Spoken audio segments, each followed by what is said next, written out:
Hey there, it's Tash, and welcome to part 2 of my November wrap-up, where I talk about the books I read in November, obviously.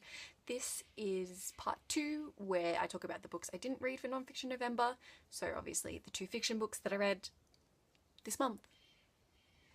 Obviously it's the same day as my part 1, except my hair is in a bun.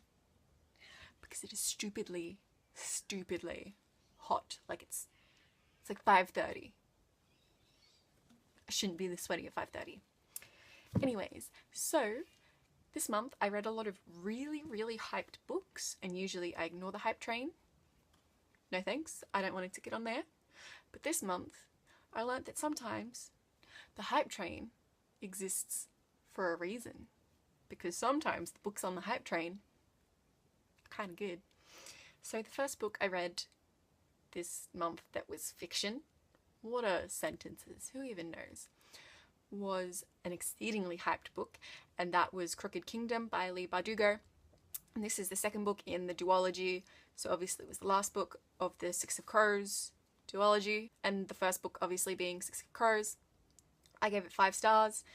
Six of Crows is about this band of 6 people, it's like six people, and they kind of all band together and they try to pull off this impossible heist in this fantasy setting where some people have magic. They're called Grisha. And yes, it was good. And in the second book, they obviously had to try and get away with the heist, sort some problems out that were created from the first book. And 5 stars, I just love it. I'll kind of group the 2 books together while I talk about them. I find that it's an exceedingly character-driven book, and I feel like the characters are what drives the story forward more than anything else. And I adore the characters. There's 6 of them, and it's alternating point of views, which usually would be very annoying. But I love every one of these characters, so it's okay. Like, they're so fleshed out. They're all so different. Like, I'm surprised at how different and well fleshed out they are, considering there were 6 of them, and it's only a duology. And most of the book I find, or what kept me interested and kept me reading, was finding out how these characters felt about things, finding out about the characters themselves, finding out how the characters interacted with each other, how they related to each other.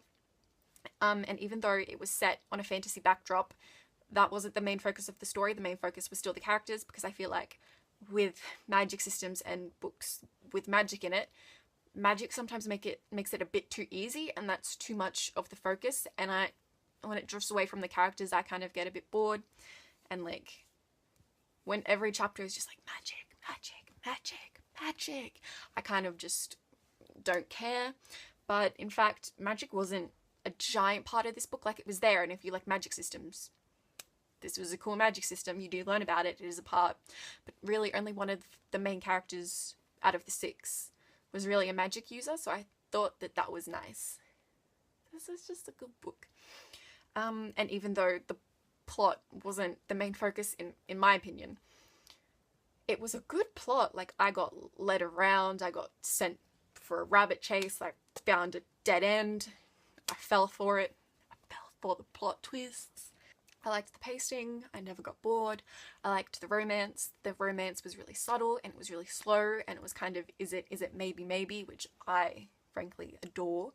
I did like Six of Crows better than this, because Crooked Kingdom had the always hard and terrible job of trying to wrap a series up, and even though there was a sense of finality, I wasn't fully satisfied with the ending.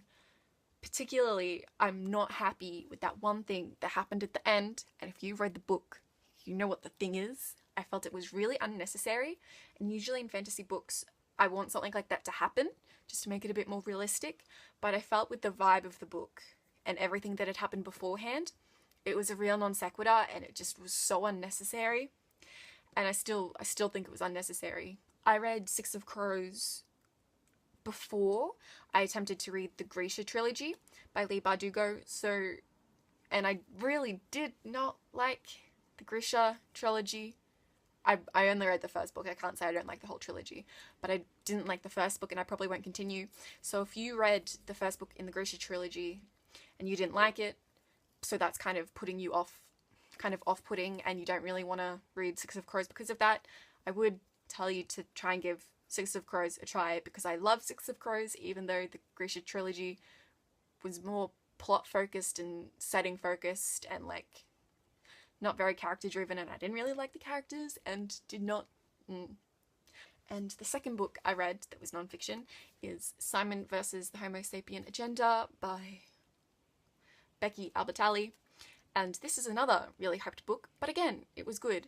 And this is a high school book, which obviously, high school contemporary, which I usually do not read, but it was so freaking cute.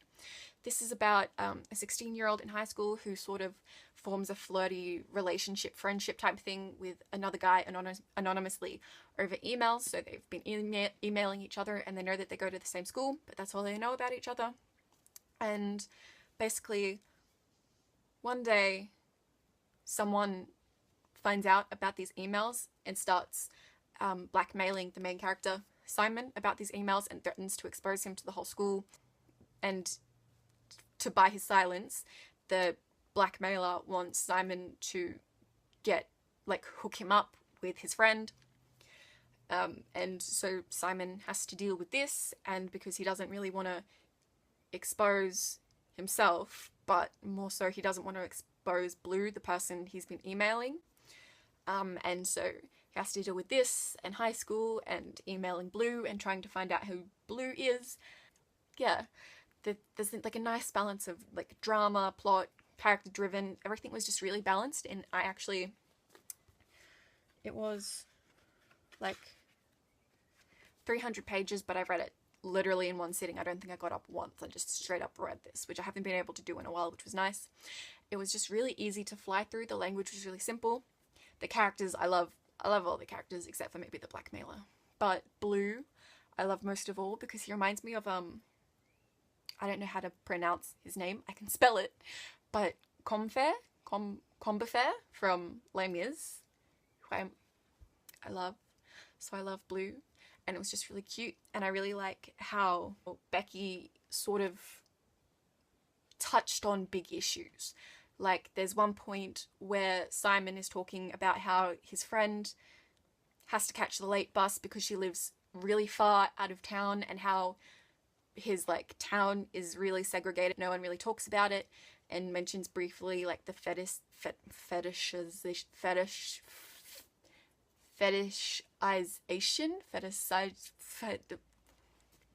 do you know what I mean? Like, the othering and fetishization of same-sex couples. And I really like that because I think this is aimed for a younger audience. It's not offering solutions or like a detailed like analysis of the problem. It's just kind of saying it's there. And I feel like that's a good, I don't know, I just really liked it. It's not like telling you how to save the world or like why things are the way they are. It's just, it's there. And this is something that we have to deal with. And I just thought that was really nice, especially for a younger audience. This was so freaking cute. Please read it. It is straight up adorable. Like, it was just really cute. And like, it was a nice balance of like drama and angst and cuteness and friendship and mystery. It was just everything. And I love it. Yeah, so I only read 2 fiction books this month, but I gave them both 5 stars. Sometimes the hype train knows. But 6 of Crows, read it.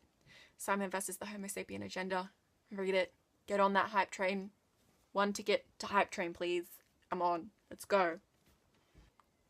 Tell me in the comments if you want to. You don't really have to. Gun to your head. Comment below.